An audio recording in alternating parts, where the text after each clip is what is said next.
పెళ్లి point of వ్యూలో ముఖ్యంగా ఆడపిల్లలు 1-2 సార్లు ఆచితూచి చెక్ చేసుకోవాల్సిన పాయింట్స్ ఏంటి? ఫ్యామిలీ బ్యాక్గ్రౌండ్, అత్తగారు మామగారు అని నేనంటే మీరు యాక్సెప్ట్ చేస్తారక్క? Of course. ఎందుకంటే వాళ్ళ నడవడికని బట్టి ఖచ్చితంగా చాలా వరకు ఇప్పుడు వాళ్ళు చాలా అద్భుతంగా ఉండి అబ్బాయి అధోగతి పాలైన వాడు కూడా ఉన్నాడు, నేను కాదని. అవును అవును. జనరల్గా లవ్లో ఉన్నా సరే ఫస్ట్ వాళ్ళ ఫ్యామిలీ బ్యాక్గ్రౌండ్ చెక్ చేసుకోండి. అవును. వాళ్ళ మదర్ ఎలా ఉన్నారు, వాళ్ళ ఫాదర్ ఎలా ఉన్నారు, యాక్సెప్ట్ చేస్తారా మిమ్మల్ని?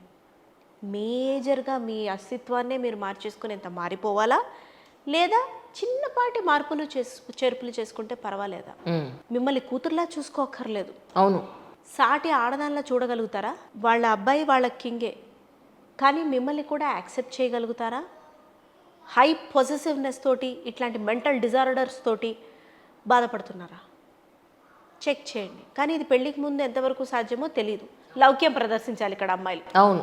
మాటల్లో పెట్టి అబ్బాయిని అడగడమో, ఒకసారి నన్ను చూపించు అనడం చాలా స్మార్ట్గా ఉండాలి. ఇది కష్టం కదక్క. మరి ముందు వెళ్ళి అడగటమో, ఏదో ఒకటి మాట్లాడటమో, పెళ్లి చూపులు సెట్ అవ్వగానే అన్ని గ్లాజీగా కనిపిస్తాయి.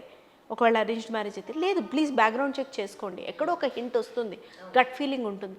సేమ్ లవ్ మ్యారేజ్ అయితే ఒకవేళ మీ అమ్మ వాళ్ళు ఓకేనా అంటే పెళ్ళైన తర్వాత చెప్పొద్దు, ప్లీజ్ పెళ్ళైన తర్వాత చెప్పొద్దు, ముందే చెప్పు. అవును. ఇంత పెద్ద విషయాన్ని నువ్వు దాచిపెట్టినప్పుడు వాళ్ళ దగ్గర నుంచి రేపు నా దగ్గర నుంచి కూడా దాచిపెడతావని తెలుసుకోండి.